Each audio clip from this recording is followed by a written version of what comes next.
My Lord, it's a pleasure to follow the Noble Lord Vox and indeed everyone who's contributed to this, I think, crucially important debate. I feel like I should begin with an apology for not taking part in the earlier failure to prevent debate in the first group, and that was because I was in the online safety bill with an amendment to which I'd attached my name over there. And I think it is a grave pity that we are debating two such important and closely linked bills on a Thursday, and the pressures that's putting on your Lordship's House. But I think in this group we've seen that the House is overcoming those challenges and doing a great job of scrutiny, as it should be doing. I will be quite brief and again try not to go over any of the same ground that others have gone. But I think it is something that struck me when I looked at the online safety bill was the action against fraud, against crime, really was utterly missing from the bill. And in fact, I did consider putting down amendments, but quite frankly, the drafting job was beyond the capabilities available to me. And I think the way this has worked out, actually fits very well in this bill, and it's also drawing on the capacities of people who are involved in this bill, whereas the other bill has been taken in somewhat different directions. But I think it is worth noting that this is a safety issue, and particularly Noble Lady Baroness Morgan and the Noble Lord Vox have referred to this. And the Noble Lady Baroness Morgan said it's not only older people, but I think it is worth noting that it is particularly hugely an issue for older people, in that if you are hit by a fraud, working in a system that you already have found really challenging, really difficult to engage with, and you lose confidence in your ability to operate in the world. We think about the world in which we have a loneliness epidemic, in which we have so many people struggling to survive with the government going digital first, digital first, digital first. The impacts, particularly on older people, really are absolutely, they're an earthquake through people's lives, and that really does need to be noted.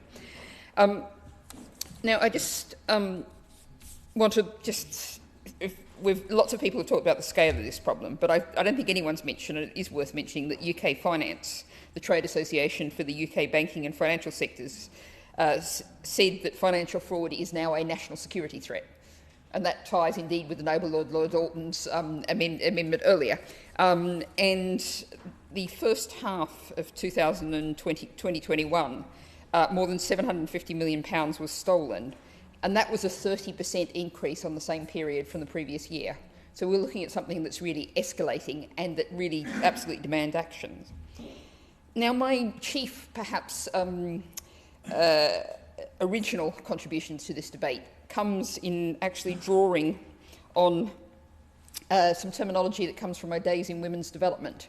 Way back a long time ago, there was a big thing about mainstreaming women in every area of development effort. And I think what we're trying to do here is mainstreaming tackling fraud and economic crime into all elements of public life, because this is now so pervasive across the national life that every part of the nation, every regulator and every law needs to have elements in it to enable to tackle that. And I think it's worth looking back on the history of this, and you may have covered some of this in the earlier group, for which I apologise. But looking at the existing framework of specific failure to prevent offences, there's the failure to prevent bribery in the Bribery Act 2010 and the failure to prevent facilitation of tax evasion in the Criminal Finances Act 2017. But there has been a very, very tiny number of cases brought, prosecutions and successful prosecutions under both of those bills. The fact is that there's very, very limited capacity, as we've discussed in so many other groups, within law enforcement and those bodies to act. So the answer to that, we know that we can't just keep boosting the resources of law enforcement endlessly.